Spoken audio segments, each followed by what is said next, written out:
Hello, everyone, and welcome to another episode of Canadians with Disabilities and Their Allies. My name is Brent Frain. I'm the host for the show. And today I have Dan Trays rejoining me today. It's always a great pleasure to have Dan join me on my show. And Dan's from Toronto, Ontario. He's on almost the east coast of Canada. I'm on the west coast of the capital region in Western Canada, in Victoria, British Columbia. Beautiful sunny day here today. How is the weather out in your area there, Dan? Scorcher. I think it's about 30 degrees Celsius today. They say I got the AC and two fans going here. Yeah. But I can't complain, right? We needed, and just to start off too, very quickly on that weather-wise, I wish nothing but the best for all the provinces and areas affected by the wildfires, right? I'm praying for rain for them, right? I'm praying for rain. We've only had 16 millimeters of rain in last month, and it was all 15 of those millimeters of rain fell one day in May, and it's just terrible. Like Victoria is just bone dry, like beyond bone dry, and there's no rain in sight. Like there's nothing in sight for who knows how long. And I feel sorry for the people fighting the forest fires right now. It's just raging across a lot of the provinces right now. And I won't really dive too much into all that, but it's I just want people to be careful. Just be careful out there with just human I guess your just carelessness, right? Just be really careful out there because it's bone dry. The forest fires, the firefighters are doing their best to try to basically combat Mother Nature. Mother Nature basically has a mind of her own, right? And this is the repercussion when it comes to climate change too, right? So we have to do our best as citizens across the country and keep things under control. And you hope that we don't have another heat dome issue that we had in the past years where a number of and it's usually the vulnerable people, right, that end up dying from heat because they don't have proper housing, they don't have proper air conditioning, they don't have and even you said with the forest fires, like I myself for the last 3 or 4 years now have had this air purifier in my place because the smoke was getting so bad for the last few years, right? So I finally broke down and bought one, but not everybody can afford one of those, right? But I mean, if I didn't have it, I mean, it was really bugging me. So I used to laugh at people that got air purifiers. So like, why would you need one?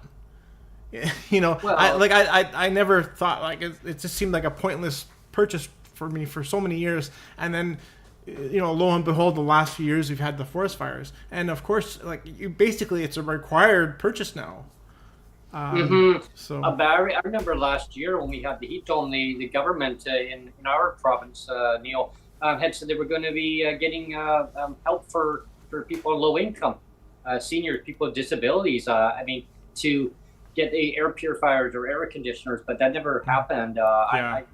My fingers that we really do not get a heat dome again. I think we will, but hopefully not too late. Because how many people died last year? It was a lot. Neil touched on. Sorry to interrupt, but Neil touched on something that's very near and dear. Like it's the homeless community, right? Suffer whether it's cold or heat, and that's why on a Friday I want to be more positive and just let people know, in case you didn't know, that proud to be a part of a team. We advised the councillor who actually brought forth a motion here in Toronto last council meeting, Councillor Paul Ainsley, who full disclosure, I work for, and he was the one who brought forth a motion that declared homelessness and I don't know what word they used. It was either crisis or emergency, but it was a good start. I don't know how the vote went, if it was unanimous or not, but it was a great start. And going forward, like working together, people need to start praising these council and the staff, but most of all, us in the community that are bringing forward the ideas that will attack these issues before these deaths happen. Yeah. Yeah, and one of my motives is always being proactive, like looking at the situation. What can we do as society to help combat like homelessness or any issue? Is it housing crisis, homelessness, healthcare emergencies, and it's all intertwined. I mean, in order to reduce or eliminate, I use the word eliminate rather than reduce, eliminate homelessness. You look at the healthcare. I mean, it puts more strain on our healthcare system when you got more people that are homeless. Well, what is the underlying issue? What's causing it? Is it that maybe a person's building burnt down because of bad electrical issues? Has it been so condemned that the poor wiring? Like, I don't know. Like, there's so many things, right?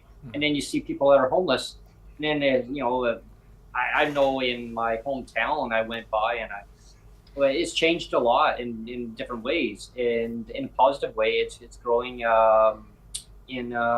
rapidly. But I talked to a couple of people, and they told me, well, yeah, we managed to find a place, but it was hard to find because of the cost factors. And is it the cost factors of these places because the corporate landlords are making it too expensive? Well, then they still become homeless, right? A couple of them did find a place. One of them was one of my previous residents who lived in the building. I was quite surprised bumping into her, and it was nice that she found a home for the price that she pays. Dan, it's just outrageous. I couldn't believe the amount. I was like, wow. I said, I used to rent a 2-bedroom place for the same price, and she found a 1-bedroom for that price, like $1,900. Wow. Like, I believe the issue, like it's probably the same across the board, across the country, right? Yeah. But the issue, two things, man: housing and services. So when you hear about housing and affordable housing, that's great. It helps that family of 4 or single parent family get an affordable place in the city. But it does not do, and here's my $20 donation. It does not do shit for the homeless, right? Like it does absolutely garbage for the homeless. And if you don't have those wraparound services to help with such things as mental health, with transit issues going on, and more importantly, like you mentioned earlier, Brent, health, if we can't get these things gelled together, then all we are is a bunch of yelling hot air heads, right? Like we're just a bunch of this, and that does not solve anything as it pertains to actually getting action on the issues, right? And that's where we find ourselves now, and especially here in Toronto. Like, I hate to keep mentioning it. I know you guys are on the west coast there, and it's all Canada wide anyway. Exactly. It's all the same, right? Yeah. And that's like here in Toronto. I'm probably gonna get fired for saying this. My bad. But we got 102. There's that $20. It's $5 a word, by the way. We got 102 fucking candidates running for mayor, right? How do you possibly, like, we had a debate yesterday canceled, right? And it was canceled on a more serious note because some candidates were actually physically threatened. Thank God they arrested the person and got that. But it's like we had somebody on the slate to be speaking, and we would have heard from candidates who are lesser known. But now we're not afforded that opportunity, so we got to go based on what media tells us, and more importantly, though, what we hear from spaces like this with lived experience. So that's why I encourage everybody to listen to spaces like this, listen to other podcasts and such, and focus and make your choice an opinionated choice, but it's educated, not just rip, rip, rip, rip, rip, rip. Yeah, that's where my brain power goes out to left field. That's when I stop listening. And the thing that bothers me too is we always hear of the terms equality and equity, and I mean, those are great words. I mean, I it's not like I don't support those words, but Oh, yeah. like a reality pill here is that there's never going to be complete equity and equality ever. I mean, there's always going to be a huge disconnect of the haves and the have-nots, right? But at the end of the day, every human life is precious. Like I don't care. Like yes, there's always going to be inequalities, and there's always going to be nothing's going to be completely equitable, right?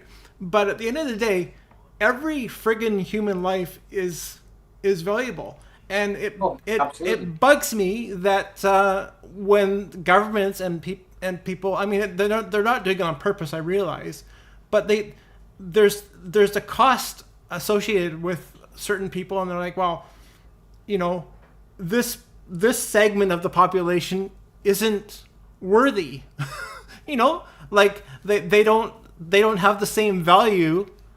Like for example, even at the same level of, like, for example, like you and I on PWD, the governments here, like the provincial government here, thinks that we're not taxpayers, and of course we're taxpayers, right? Like, Oh, absolutely we are. And I mean, the government pays us our PWD, and instead of thinking about that as being money that's being put back into the community, because you and I are going to spend it directly at shops and stuff like that, and grocery stores and restaurants and all that kind of stuff, we're going to spend the money directly. So it's a economy driver, right?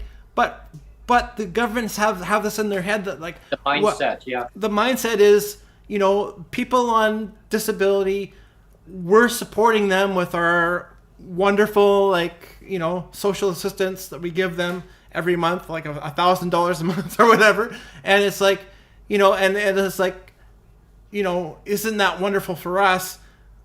But these people on PWD aren't supporting the economy, and that's just a bunch of bull. Of course we are. I mean, well, listen, the fact of the matter is this, right? Is that, like, I've been what's known as a scrutineer, and for those that don't know, just very briefly, it's like when you go to the polling stations on election day, do the count for whatever candidate you're there for, yada yada, right? And the fact of the matter is, I don't know about you guys in BC, but here in Ontario, it's just a known fact that people that are low income, people that are living in housing, seniors, the disabled, a lot of them don't vote. And Right. the governments here over the past previous decades have picked up on this, that they don't vote. I went to one polling station that had 407 people in it, okay? 97 people came out to vote.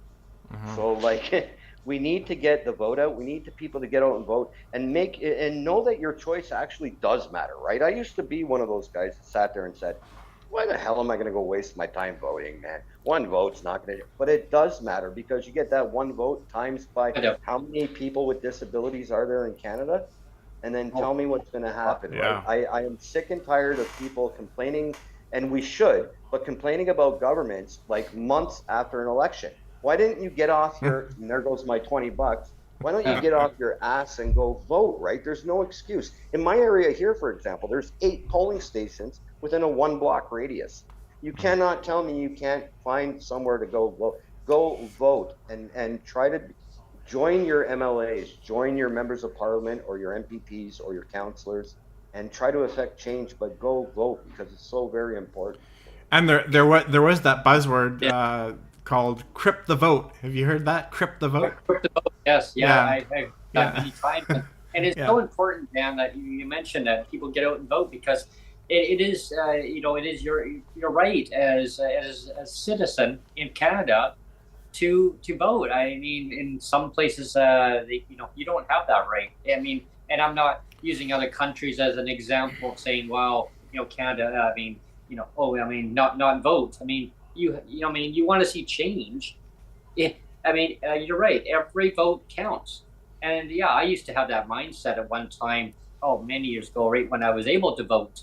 I used to say to my mom, what's the point? What's the point? They're all going to get what they want. They're going to do what they want. She was right. But if you don't get out and vote, Brent, then your voice doesn't matter. But your voice does matter. If you get a vote to say, this is what I voted, this is who I voted for.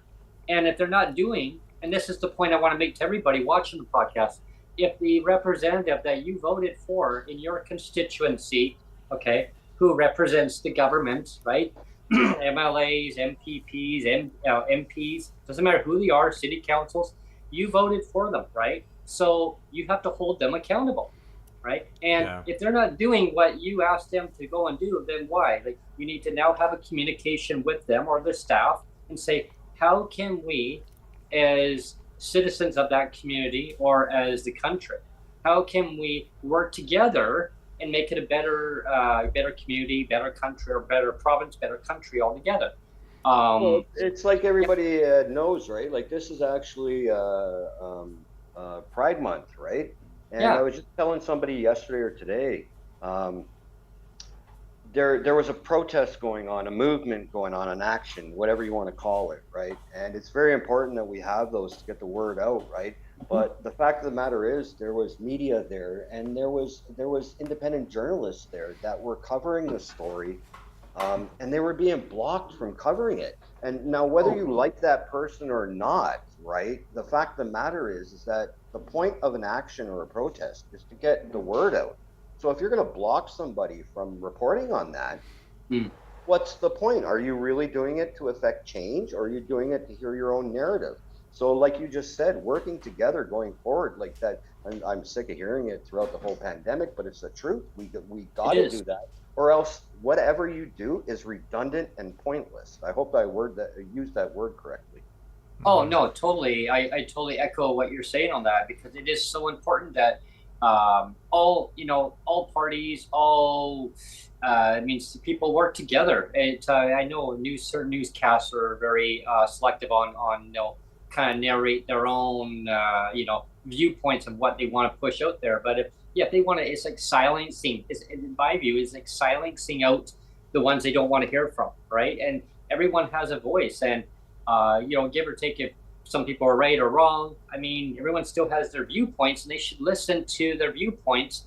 And yes, there's always some good parts of each conversation that is important to pick out. So every advocate has their own viewpoints, put it all together, and what do we got? We got some great ideas, and then we work with it from that point. It's like my own narrative I used to say about spaghetti, Dan. You get that pot of spaghetti, right? You throw all the ingredients in. What do you got? Now you got a pretty good spaghetti, but if you got nothing in there, it's like the Bill C-22. You got nothing in there. It's all talk. It's like talk. Well, yeah, you know what? Let's get it done. Let's get the DERB out there. And that's the point I want to make today too. Is I want your viewpoint on this, Dan, too. Is okay. So as a lot of people know, they're suffering in this country, right? I get it. I personally, I'm struggling, right? But a lot of people are struggling even worse than I am, right? They're struggling even worse. They're on the street. They got no shelter. They got no home. So they're hoping that Bill C-22, the Canada Disability Benefit, is going to be passed through royal assent.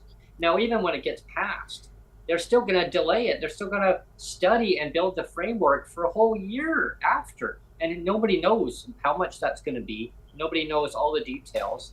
I know that the senators are really working hard to try to get this thing passed, but we got the person who's in charge of going around and to the communities promoting accessibility. Well, how do you have accessibility if you don't have the funds to use the accessibility, use transit, better your communities, like getting out there and being involved in your communities? Maybe if you're able to work, be an entrepreneur. Maybe if you want a part-time job, right? But you need all the tools. You need that income in order to do that. So my point is that we need a DERB, which is the Disability Emergency Response Benefit. Now I know someone would say, well, no, you got that right. The response, or is it recovery, but yeah, it's a emergency response money. While they study this or figure out how much they're going to make or put in that bill, is it going to be automatic for people on PWD? All those details are getting worked on, or whatever behind the scenes. What's your viewpoint, Dan? about I'm DERB. just going to be brutally blunt, right? Yeah. It goes back to what I said earlier. Fucking vote, right? Go vote, because these people, think about it. How many motions do we see, whether it be on a federal, provincial, or municipal level, that just get ignored or take like 365,000 years, Mhm. like this, what is it, C-22 or whatever? Yeah. They have the power to do what they want, and I'm not going to sit here and shit on government. It's like I said, it's Friday. Yeah. Let's keep in a good mood, right? Yeah. Yeah. But Yeah. like, they have the power to do what they want. They put Yep. in CERB, they put in all these other benefits, but yet when it comes to the disability community and PWDs, whether it be in Ontario or across Canada, how many years has it been? 8 years, something like 8 years. that. What people got to focus on, though, and I know I'm going to get a lot of flack for this, I don't really care. You got to focus on not crumbs, but taking it step by step, because what we got now in this day and age is we got a lot, I wouldn't say too many, a lot of advocacy groups, which are great, but now they're all asking for different things. I Mhm. don't Yeah. know personally. I've worked in government. I've been a recipient of government funds. And quite frankly, if I didn't have an RGI, I'd probably be homeless again, even with the job that I have. But too often, like, we just got to focus. There's no government that's going to give you $5,000 a month. Let's give up that fucking hope and prayer right now. And sorry, I don't got another 20, so I'm going to keep myself in check. But we got to give that up. So let's focus on what's realistic. Do we got to at least double the funds? Absolutely. Do we need a DERB or whatever word is going to be tagged onto that C-22? Absolutely. But one thing I want to focus on, and I won't dive in too much into it unless you guys want to, is an across the board universal RGI, call it what you want, something to do with rent, because housing is key. If you have no roof over your head, what good is a couple grand a month? It's no Yeah, good. you definitely dive into it, Dan. That's something that I was just going to talk to you about. So I'm glad that you brought that topic up. Yeah, definitely. I want to hear more about that, about the RGI No, making. I don't Yeah. have a specific plan for it yet, but I'm just saying, like, but all these years and all these decades that I've personally been doing this work, and also living through it at the same time, Mhm.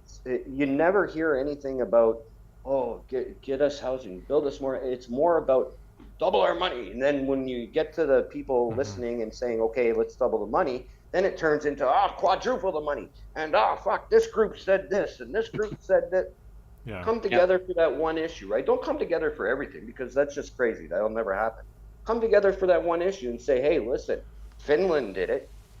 Places in Europe are doing it. Why can't we do this here in the richest country in Canada? We support every other issue going on out there, which we should, because that's what we're known for and that's what we do. But people are dying on our streets still. I'm just saying. Yeah. And I remember when Shane Simpson was on. Remember, he was saying, he made a comment of, that getting a job is important, and it is.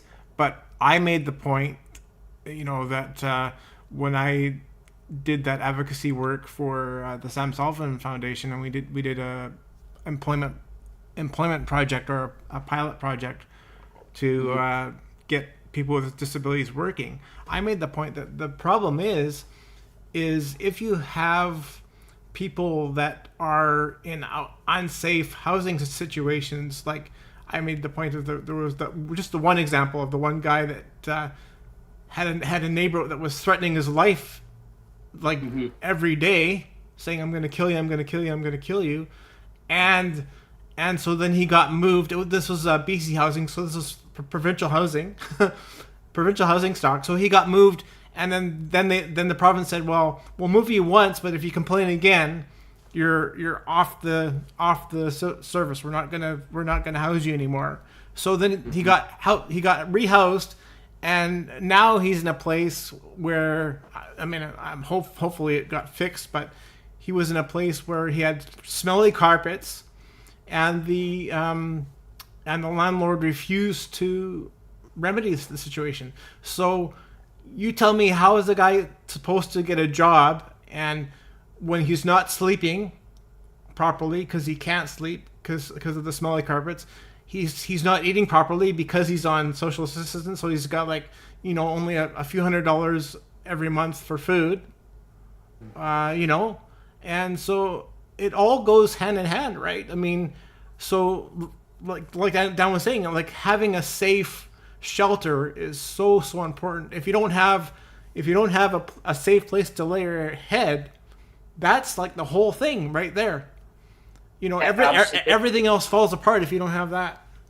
Well, that's kind of the theme that from other guests that I've had, Neil and Dan on my podcast, is that the theme is that they recognize that housing is so important, right? And building more social housing, they call it, more housing not in the private sector but in the public sector. And in BC, it's all under the umbrella of BC Housing, right? So they can call it different ones. They can call it Orange Group Society, or Pepsi Cola, or whatever it is, like some other provider. Like it's all individually run and operated, right? But under the umbrella. So in the private sector, which I live, market housing. Okay, so I learned something yesterday. So I was going to bring this to everyone's attention here on watching the podcast today. I've been living in this building here for 2 years now. It's a 2-year mark here, and in Victoria. Happy anniversary! And I next door to this building, and I close my curtains during the day sometimes when the sun, because it shines right off their building. It's got white stucco, so they contrast. You can imagine, it just gives you, just blindsides you, right? So the sun hits it. I always thought it was a condominium. Until yesterday. I found out there was a contractor out there. He was doing a bunch of renovations, and so Sonia and myself, we went for a walk down, and we were talking to the contractor. And what we learned is it's not a condominium. It's actually co-op housing. And we talked about rent, and I said, yeah, I do podcasts, and I was talking to the individual, and he says, well, how much is the rent over there? I told him what we pay, and he says, excuse me? He says, no, the ones in this co-op housing, they only pay 30% of their income. They got a hell of a lot more left per month. So the point is exactly what you mentioned, Dan, is that is that people want their income doubled, tripled, or is it that give them cheaper housing, so now they've got more money, they can put it back in the economy, and sure, boost up their income, most definitely, but now they've got that plus that, and they can put it back into the economy, maybe be an entrepreneur if they're able to do something for themselves, if they're able to do a part-time job, if they can. If they can't, well, at least now they've got more money, because not everybody is able to work, but if they can, great. If they can't, they've now got more money, they put it back in the economy, they're taxpayers because they pay taxes. Well, we definitely need a combination of both, right? Obviously, people need more money because, the rate of inflation that's been going on in the past couple of decades. Oh, absolutely. I'm not a pro or anything, but as far as I can see, it's out of control. And when you get a 1.5% increase or whatever it was that they allowed here in Ontario, and guys out there with your, it's ridiculous. I don't even like saying it, but what is it, $375 for rent or whatever? That was just raised to 500 or something. We got, I don't know about you guys out there in BC and across the country at other areas, but we here in Ontario and here in Toronto actually is something called the Section 37 funds. And long story short, so I don't put your viewers to sleep, what it basically is when the city talks with and is in discussions with developers, there's funds there to build a park, to build amenities, to add to this, that, and the other. What we also have is a bare minimum of what they have to are supposed to put through for housing. So what we need is like people coming to the table and giving deputations and saying like enough's enough, right? We have a Section 37 fund thing in Toronto. Use it to build units for people that have been waiting on the list. We got 84,000 or 86,000 people on the housing waiting list here, right? Like we got to learn how to properly diversify our portfolio. Like some people talk about, use public lands to build housing on and have people build it and operate it that are actually going to be living there, right? There's so many talented people out there that would do this, right? Like so often, the one common thing that I hear from people occasionally, 50% of the time, is Dan, why do you say this? Dan, why do you tell that? Because it's the fucking truth, man. And unless you guys want to live in a lie for the rest of your lives and just keep hearing your own narratives that don't accomplish anything, then this is what we got to do, right? The issue is it's been let go for far too long, and there's so many diverse issues to be dealt with, whether you're a newcomer, indigenous, a woman, part of the LGBTQ community, or just an everyday Joe that is just trying to survive. We are all humans. We're all people. We all deserve that housing. Housing is the human right. Like I said, if I didn't have an RGI unit, my job where I am, sure, great job, great paying job, but it's a part-time job. And if I were to have to leave here, I'd be homeless again, because the rent here in Toronto is now somewhere in the vicinity of $2,300 to $2,500 a month for a one bedroom. Mm-hmm. That's what it's going for. ODSP or OW that can afford that. Hands up, right? Yeah. Well, that's what it's going for in the capital region here. I mean, I can't believe it. Like in my building, it's I looked around and it's like the cheapest around. You know, everywhere else it's like the prices. In my landlord told me like they have other rental properties, and she says, "My God, Brent," she says, "I mean, you're looking at $2,500 for a one bedroom." I go, "What?" She goes, "Oh yeah." And so you're saying, "Oh my God, the prices are high." Yes, they are high. They're even higher. So if you left your unit, we would rent your unit out for $1,750 in our building here. But other buildings that we have, yeah, they leave. The rent's now going to go even higher for those tenants. Mm-hmm. So her view was, and the management company, they're awesome here. I mean, even though they're private sector, they get it. Like they get it. They want to keep their residents happy. And what they say is, well, there's such a long waiting list for social housing under the government, like at least minimum 10 years, and not enough housing is getting built. So they say, well, why doesn't the government just bring over those other programs that people would be eligible for, that are PWD, that are seniors, everybody, and put it all under one umbrella? Because right now seniors get it, RAP in BC, British Columbia, they got a residential assistance program. It's for single mothers, single fathers bringing up their children. Okay, so I'm not singling out saying it's just for mothers. No, it's for fathers too. If they're bringing up as a single father, bringing up their child, they can apply for it, which is 30% of their income. So it's like having our RGI housing, like in Ontario, an equivalent. It's like having that, but PWD, Dan, in who get the 375 shelter, they don't qualify because even though they live in the same situation as other people in that housing, they don't get it. So the other minister who I had on before, that was one of the things that he wanted to get rid of, but unfortunately he wasn't allowed to get rid of it. So I think it's more of a we're gonna have the minister of housing on your show though. Yeah, that'll be interesting to talk about. We can make that announcement. Yeah. We're going to be having the minister in BC, minister of of housing, coming on, joining us in the very near future, and we'll be talking about these issues for sure.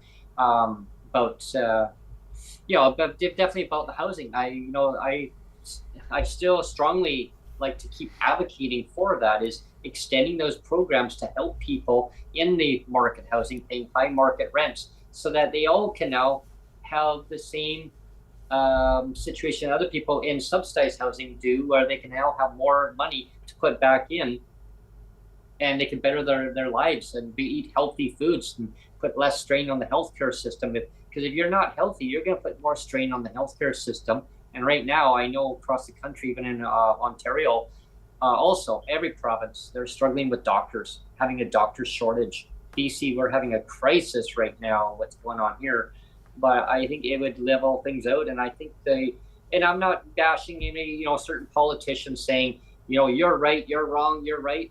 Work together like this. Let's fix this up. Let's fix up what the problems are. Listen to the advocates across the country and take the great ideas, but put them to work.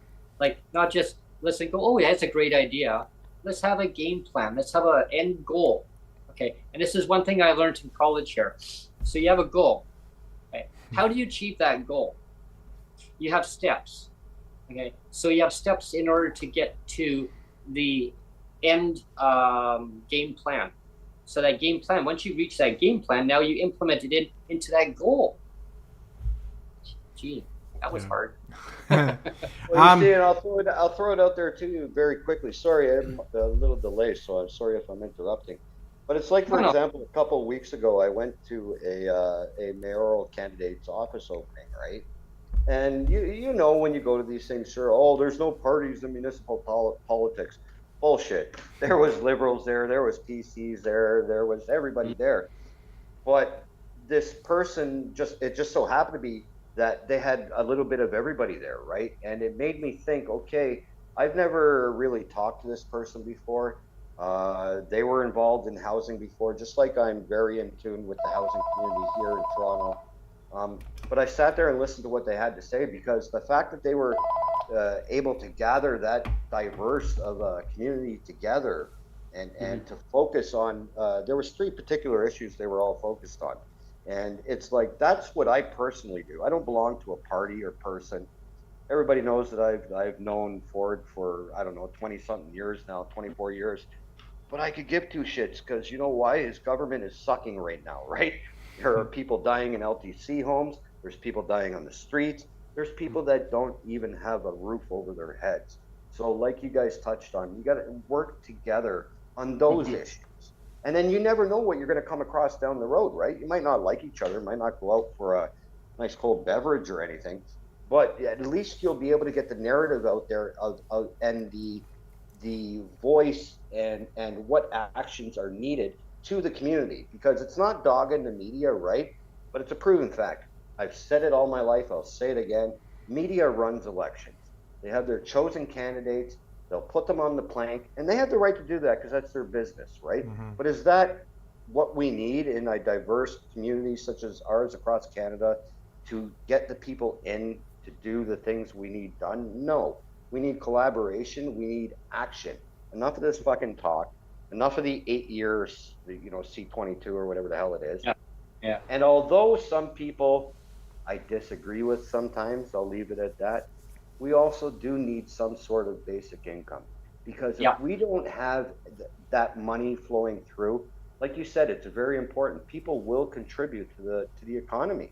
People will be buying their mobility devices. People will be buying better food. I just went to the fruit market the other day and was so proud. I think I made a stupid video on YouTube, but I was so proud because I was able to only spend like, I don't know, $15. But I got everything I needed for the month to keep me healthy, whether it be fruits, bananas, blueberries, whatever, right?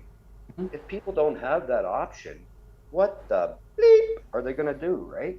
What are they going to do? Yeah, that's exactly it, Dan, is if you don't have all the tools in order to make it happen, so meaning tools, having the resources, right? And that comes down to, accessibility too. So that'll be another topic that I'm going to be diving into in just a moment with you, is about accessibility. Now, there's a narrative out here. They're pushing about accessibility. Well, that's great. I'm all for it.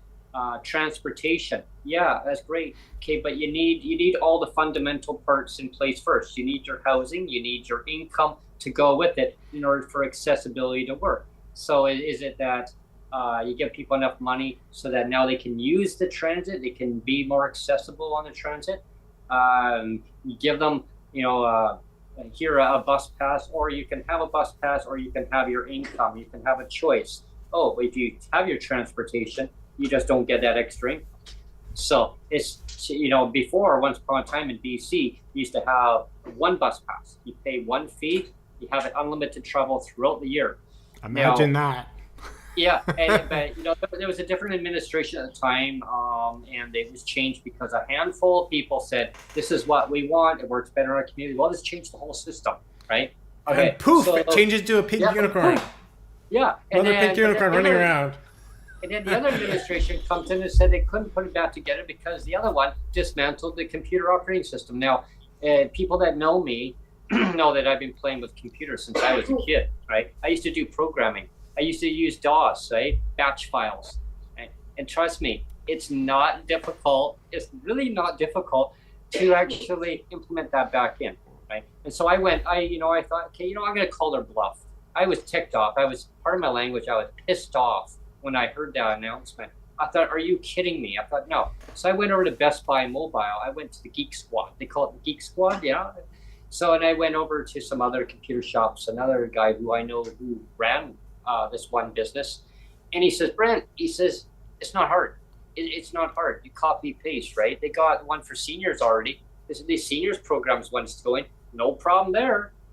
Hey, you're 65 plus, you get to have an annual bus pass. You don't have to opt in, opt out. Hey, have the cash or But not. Brent, it was the only computer that they had, and they dismantled it. So I know. you know it's gone. So they can't rebuild it. It's impossible.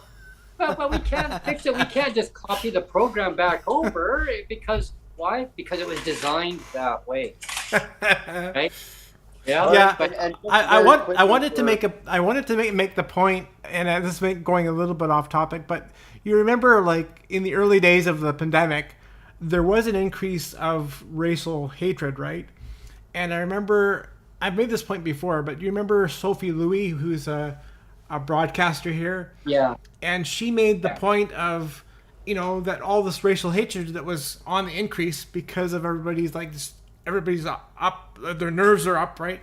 And she says, like, I hate being othered. You know, like she made this big editorial about being othered sucks. And, you know, that got me thinking that that's exactly what it's like to be on social assistance here in BC or anywhere, is that we're constantly being othered. Like, it's like, well, you know, the vast majority of the population deserves this. They deserve CERB or whatever, or they deserve whatever this over here. And you guys on PWD, you deserve this because you're othered, you know, and the whole, we've talked about this before, but it's just systemic,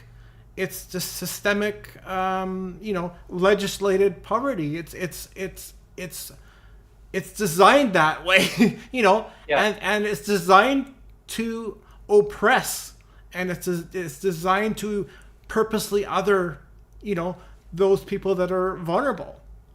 Well, I don't know how they can other people, right? Because, like, we're all human, right? We all have to eat. We all have to take transit. We all have to go to work, right? Like, it's, I don't know about you guys there in BC and across the country. Here in Ontario, more specifically Toronto, a lot of the issues that we've had over the last couple of years, that was one of them, was bus passes being taken away from those on assistance. And just in case anybody in Toronto doesn't know, there is actually a program where you can take your social assistance slip, or whatever you want to call it, whether it be on OW, ODSP, what have you, and take it to the TTC, and you will get a discounted pass. I'm not sure on the amounts. Rumor had it, I heard it anywhere from $39 to $70. But there is a program in place where you can take your slip. And here in Toronto, it's located on Davisville and Yonge Street. Everybody knows the building. It's right on the corner there. But you can get a discounted rate. But yeah, the clawing back of all the passes and such, like, I've been watching it because of your transit videos, and bringing to light, like, one bus on a fucking Saturday at 3:00 in the afternoon. Like, what I people know in Toronto would be tearing their fucking hair. I know. Right? No, isn't that crazy? Yeah, we all, like, it leads back to the same statement. Everybody work together to get these things done. And if they're already done, help educate the community that doesn't know about it yet, right? Yeah, and how can we make things better? It's I'm glad that, you know, when we're talking about, like, there's different segregations of one part of the population against another one, and it reminds me of a time that, now, and I'm not pointing fingers at any particular government, right? But I will throw it out there because it was something recently that was on the news, and I know so many people who watch, you know, podcasts, watch the news, and so I'm going to do a little comparison here, and people are like, what? So Neil will know about this one. Remember when we had the previous administration and they talk about third world country? How PWD rates were. I mean, you should be grateful that you know, as a third world country, that you don't live in Nicaragua. Mr. Coleman. Right. Now fast forward to just recently. There was something that was in Kelowna, British Columbia, that there was a opposition, right, party member, and, you know, I throw it out there. People go like, oh my God, It was something that he was said that, oh my God, how can this be happening in Kelowna? How can this be happening in Kelowna, British Columbia, all the tent cities? And he mentioned about third world country. And it reminded me of Mr. Coleman when he said that. He got backlash really bad for that. And I was really shocked when I heard that going forward just recently. And I'll throw it out there, Mr. Pierre Pelev, right? Yeah, he mentioned that, and I thought, are you copying what Mr. Coleman said back then, or why would you even say that? I don't get it. Like, it makes no sense. Like, Brent, you're gonna get me fired, buddy. I wanted to make the quick comment that your mom is listening, Dan. Your mom is listening. I just got a text. I just got a text from her saying that she's been listening since the beginning. So there you go. You know what the cool part about that is, and sure, call it what you want, pat on the back. I talk to everybody like this. Everybody knows me like this. So where you have others online who are just spitting their own narrative for the sake of spitting their own narrative. Yeah. Whether you like me or not, I have full confidence in what I say, because what I say is exactly the truth. I'm not perfect. I screw up. Hey, hello. You know what I mean? I'm not perfect, but I have full confidence where before I would say, oh my God, my mom's here. I'd like to thank you for coming to Sunday school. Nah, I have full confidence to say what I want, because the things that I spit are the truth. And we need that in the community for people like my mom or your Sonia's family or even your son growing up there, Neil, to understand the truth about what's going on. Because if we keep sugarcoating it, we're going to end up in the same position 75 years from now, right? So great on. And Ma, I only did it 4 times, I think. I'll try not to swear. Hi, Dan's mom. Hi, Dan's mom. And, that's the point I just want to throw it out there is that, when I did it's a comparison of saying, well, why would that politician say that where the other one did? I mean, they should not even go with that narrative anyway. How do we fix the problem rather than going, oh, it's Justin Trudeau's fault. Oh, Pierre. Oh no, Mr. Pierre, it's your fault, or back and forth. Like, work together. We all know there's a problem as society. We know, we see it, we hear it all the time on the news. And I was talking to Sonia this morning about that. I was saying, oh my God, all these crises is going on. And she's like, yeah. I go, why can't they all work together, fix the problem, rather than doing, this government, blah, blah. Like, I recently had, and a lot of them, people will watch the podcast. They'll say, oh, wow, Brent. And I'll say, yeah, I recently had a member of the BC United Party come on my show. And some people said, how dare you, Brent? Yeah, you know what? How dare you? But I invite people from other oppositions to come on. Why? Because I love to hear other ideas, other perspective of advocacy. And the person came on is fighting for advocacy for her older child, autism. I think, and I've always been since since I was a kid, of equality, of recognizing other disabilities. How can we bring this forward of talking about it? And I learned about this in college. It's like, talk about your disability, Brent. Talk about your disability. Don't be scared. Don't be shy. Talk about it. And I had to do a videography of myself talking about my own personal life. I learned fast that it got graded by the class. And I got to rewatch it with the class. I'm like, wow, you can imagine, right? And then being graded, and there was no saying like people's opinions was their opinion. Yeah, no, Brent, you needed to speak a little louder. No, you need to be a little bit more confident. And then we would go back and do it again. And it wasn't all about myself, and I'm not praising myself, but it was all about recognizing of who you are and knowing that what you say is important and speaking up for what you believe in. And if you believe in what you believe in, then other advocates are going to say, hey, that's a great idea. Maybe we can all work together in one way or another, rather than pushing each other down and going, no, my idea is better than your idea, And just as an example, like, for example, the other day, I don't know if you guys are aware, well, you guys probably are because you're right next door, but it was the Alberta elections, right? Yeah. And I was part, and this is the only plug I'll make, True North Eager Beaver podcast. You guys got to check it out. It's every weekday morning, 7 a.m. Eastern. So, but you can check it online as you would Neil Matheson one for your shows. Coffee time. There you go. Okay, Brent. coffee time. I'm Neil Matheson on Twitter, but I'm Neil Matheson 1 on Twitter, but I'm just Neil Matheson if you look up me on YouTube. Yeah. Yeah. Okay, cool. So the Neil Matheson on there, but it was about, like, I personally, I know a little bit about politics across the country. I think Danielle Smith is a total idiot, but I was willing to listen to this podcast, right? Because I knew the people that were there were going to be putting out the truth. And part of learning is listening, right? It's one of the most important parts. And I know that I act a fool sometimes, and a lot of people might be laughing right now, but you got to listen, right? So I listened to that podcast till 3 o'clock in the morning our time. And it wasn't because I was benefiting off of it or anything. It was because when I talk to people, I want to know what I'm talking about. And if I'm going to get involved in the community, I better understand that community. So like you said, we've said 50,000 times, work together, do your own little, I don't know what you want to call it, investigations, whatever. Like, watch whatever suits your needs and your wants, and then make your informed decision as to how we should go down the road.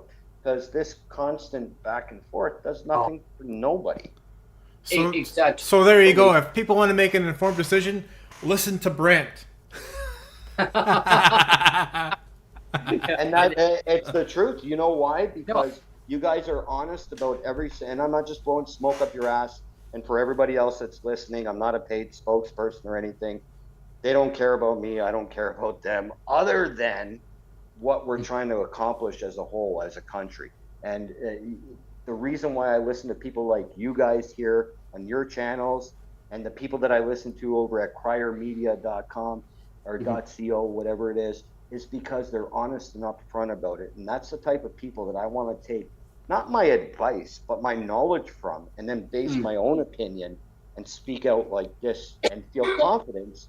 Like I said, even in front of my own mother, to feel confidence that I can speak on these issues, and anything anybody else says is not going to upset me. And it's taken a while to get there, and it takes some time, but Dan's doing good there. Yeah. Dan's mom, 85% good. Well, he's good. He's great. See, and then I got my H2O right here.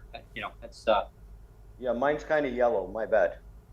Well, that's okay because I did a segment on the touring for Brent, and I did that. We went to an Irish pub down there, and of course I had one of those yellow drinks too. Your guys' videos have been awesome. Like, especially I want to hit it on again, those transit videos. Like, I can't understand for the life of me. I know we live in Toronto, right? But I can't understand for the life of me any town across Canada that only has a bus like at 3:30 in the afternoon on a Tuesday. Like, it's crazy. People would be ripping their hairs out, and like the phone calls at my office would be off the hook. And it's just, we got to come together and make us as one. Nothing is going to be perfect. The people that get things in Toronto aren't going to be the same things that you get up in Northern Ontario, what have you. But we have to work together to try to, because the constant bickering is just, I don't know, horse poo-poo. Yeah, I mean, you look at a community from, Canada's, British Columbia's, top city here, and in Victoria, you can't go from here. During the daytime. So like today's Friday. So if I wanted to go to Duncan, I could jump on the rush hour bus. I think it's at 3:45. It's the first one going out. I can get to Duncan. I can't get back. Like, literally, I could go there late this afternoon. I couldn't get back. Unless I wanted to wait till tomorrow, I could come back on a Saturday, and that's the only day you come back. Or I can go on a Saturday and go there and get back. I have to go on the first bus, which then would make me come back on the last bus back. It's all messed up. Like, Sonia's parents are they're beyond like mad. Like, I don't even bring up a topic with them hardly, because they get beyond mad. Like they said, it makes no logical sense, Brent. No logical sense. And her dad, he just gets so fuming mad. Like, he looked at his schedule and he says, "This makes no sense. Did a 2-year-old write this schedule, Brent?" Like, no, I don't know who wrote it. Well, it makes me happy, and it also makes me sick at the same time, because where I live, anybody that knows Toronto, I'm right in Midtown Toronto, right? I'm a 2-minute walk from getting to the subway, which will take me to downtown Toronto Union, wherever I want to go, Hall of Fame, Rogers Center, whatever they call the Leafs place now, Scotiabank or whatever. Like I can get to all that in 5 minutes. Oh, But wow. there's people that live just north of me that can't afford to get on, whether it be TTC or GO, and all they get to explore is the Lawrence Allen Square. Like, come on, man, we got come together, right? Help each other. Yeah. Well, it's called about accessibility. It's about inclusion, and I don't like the word inclusion too much, but it's about making it so that accessible, so everybody can get around. There should be no reason why people can't get from point A to point B. Oh, you got to wait to get to point A to point B, but you got to wait for who knows how long. Yeah. It's like for here with the ferry. Yeah, I'm unfortunate where I can get down to it now. This is the hurdle I had going on our adventure when we left. So Dan, I phoned up the transit and I said, I'm looking at my GPS on Google, and then I'm saying, well, I know how to get there. I mean, I've taken the trip many times. So Google saying, no, can't get there. What? No, first bus, and tell me to go down some other road. Well, no, I got a bus stop right outside the door here. Well, why it's telling me that is because the timing doesn't match up, because you can't get down on the first bus out to get to the ferry terminal. So I'm on a main bus route, and they don't run until after the first ferry goes. You can get down there on the second ferry every 2 hours, not the first one. And I need to get down so that I could, when we had to go up for Sonia's medical appointment at the hospital, which I did the broadcasting from outside the cafeteria there. But upcoming next on Communities with Disabilities. You better buy her good gifts on Valentine's Day, brother, because she puts up with a lot of shit from you, eh? Oh yeah. And so I did the broadcast from there, but it was frustrating trying to get down on the first bus, so I had to take a cab. I had to phone the transit, and so BC Transit. I'm like, I need to go, hi, I'm from this point, I need to get down to Swartz Bay Ferry Terminal. Okay, what time are you going? Well, the first ferry. Oh, let me look here. They don't know what to do. So I said, well, do you have any suggestions? I don't know, walk, I'll take a cab. But I got transit, I can't use it. I'm not sure what you want me how to answer that. How to answer, I go, well, make it so that it's accessible so I can use transit. I'm on a main bus route. I mean, am I going to pull luggage all the way downtown? I mean, Sonia's having medical, some things that she's working on. The last thing she needs to do is be pulling luggage all the way down. Yeah. Or am I going to throw it over my shoulder and carry all this stuff with me? Be superhero. Yeah. I mean, and that shouldn't be that way. And again, that's what I mean. That we need to, as society, as governments, local government, provincial, federal, work together and make it a better transportation network so that it doesn't matter where you are in the country, West Coast, prairies, your central, Ontario, Maritimes, East Coast, doesn't matter where it is, listen to your citizens. Listen to what their needs are. Focus on transportation, accessibility, what works good for them. Have, real consultations, but not just take all the information and don't do nothing. Take it in, figure out an action plan, listen to it, a goal, this is how we get to it, and how the steps to get to that goal and achieve. Done. Boom! Imagine how society, how we can actually change things for the better. It's not hard. And if you want to learn how to do it, I can teach you how to achieve those goals. Like, I've learned all this stuff in college. It's not hard. It's not. Workshops, people. Workshops. We're getting ready. We're right at the top of the hour again. So I didn't know if we wanted to make closing comments. I know what mine already is. Oh, well, that was going to be my closing comment. Was how is Austin, your dog? Aww. Well, besides eating my ear, Sonia wants to see your doggy. Sonia wants to see your doggy again. Say hi.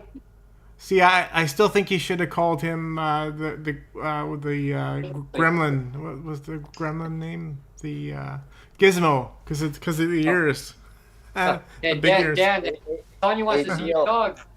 Neil, you might want to look down to the comment section because my mother's the one that named him.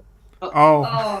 Well, Austin's a good name too. Now, see, if I was such an asshole, would he be licking my ear? Gizmo. Yeah, no, as for closing comment from me, I appreciate you guys. I appreciate, obviously Sonia supporting Brent and obviously Neil and John for supporting everything that's going on. And yeah, work together, work together, work together. And to those that really have a sour opinion of me, try talking to me. Send me a message. We can talk privately if you don't want to out yourself to your friends, right? Talk to me. Let's work together and let's accomplish things as opposed to just hot air.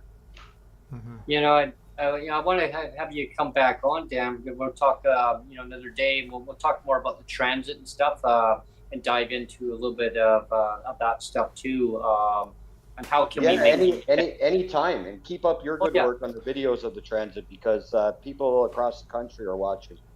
Yeah, and that's why I want to. We'll get Neil to reach out. We'll get you back on, and as a follow-up segment to do with transportation stuff. I think it's so important. As people know, I'm a very strong advocate when it comes to transportation, about accessibility and having to opt out and make your choices. Like, can we just give everybody the bus pass? And the reason why, and next segment we'll talk more about this, Dan. But my closing statement is, your tax dollars are paying for this transportation, right? You got in BC, I don't know about Ontario, but we got a transit levy in our hydro. Transit levy. What does that pay for? What does that say? Transit, right? So you're paying for that. Without keeping you guys here for another hour, here in Toronto, the TTC is actually 80% funded from the fare box. Right, wow, right. that's impressive. I don't know the levies you talk about. We used to be funded by the provincial government. That ended, I don't know, a decade or two ago, I guess, when we came into amalgamation. But yeah, 80% of the budget for the TTC is funded by the fare box. And right now we are at $3.30 per ride. Wow. That's good, yeah. Well, here they contracted out a service. I did a segment out in the Fraser Valley where I was right on the borderline, Dan. I was right on the one transit authority versus the other one, and I could literally walk across the road and I would actually be in another city where now they're on strike. Like, that's messed up, right? Yeah. Sorry for the noise. Little Austin was attacking my beer cooler. Oh, it's all good. I didn't even hear the noise, but if it did, it didn't faze me. But yeah. But Dan, I want to thank you for coming on. We'll have you back very shortly. Perhaps next week, Neil. We'll get him. Yeah, we'll see. We Anytime have you guys Ravi want and we to have talk a for couple Mondays or other people. We'll see how we can squeeze everybody in. After, but we'll get you back on very soon, Dan, and we're gonna continue on about the very important topics regarding transportation accessibility. How can we make things a lot better? And I love that your dog. There's your guard dog. Yes, awesome. It's like I said, they're jackhammering the balconies, right? So you hear one little squeak, he's gone to lunch, right? But yeah, thank you for that. And anytime you guys want, like I said, except for Mondays and Tuesdays. Yep. And like I say all the time, I encourage everybody, just reach out, not only to me and check me out. I think it's at 624 Dan on YouTube, the little stupid videos I put out. Yeah, 624 Dan on YouTube. But it's not about me, it's about us, right? So anything I can do to help or educate, I'm there for you guys, no problem. We're now over 200 subs. So wow. I asked, and to everybody that has subbed to the channel, the YouTube channel, you're all important, and I love each and every one of you. So keep liking, keep sharing, keep subscribing. Yeah. Like, share, tweet. I mean, do whatever you see. You see the post when I post out there saying, upcoming guests coming up, and they'll say, well, how do I subscribe? Well, you need to subscribe. Or how do I watch? Subscribe to the channel. You're going to miss all the episodes. And, oh, wow. And I try to put things out as informative as I can of getting the guests on who have a different perspective on things. And it's always good to have other people's perspective on the outlook on what their advocacy that they're looking at. How are they making things better for themselves, for their children, people around them with lived experience. And Sonia's got a nasty allergy cold, so I apologize for all the noise. What is that in the background? all draining down. You better cook her dinner and clean those dishes tonight, brother. There you go. Oh, my poor hams. It it all comes down to advocacy, right? It's all coming down to people's perspective on their lived experience, and how the system has affected their lives, and how do we change things, like cross party lines? How do we change the policies and whatever it may be? Is it healthcare? How do we change things? How do we change things for housing? How do we change things for the social safety net? It's obviously broken in so many ways, but how do we work together as society to fix things? Like while we mentioned about basic income, GLBI, basic income, whatever it is, incorporate all this together, and lots of great ideas, and we'll dive into a lot of these things coming up. So anybody who wants to come on the show, definitely reach out to Neil or myself. Definitely subscribe to Neil's YouTube channel. Just send us a $20 bill and we'll get you on the show. Yeah. They catch on the previous events. I mean, watch for Breaking with and Coffee Time with Brent, my new segment. We're also going to be having, like I mentioned before, someone said to me recently, when are you launching that new exciting new feature? Stay tuned. It's coming soon to a podcast near you. There you go. Right on. On that note, it was a great show. Thanks for tuning in, everyone. Thank you, everyone, for tuning in. And stay tuned there, Dan. Just hold there. We'll be right back.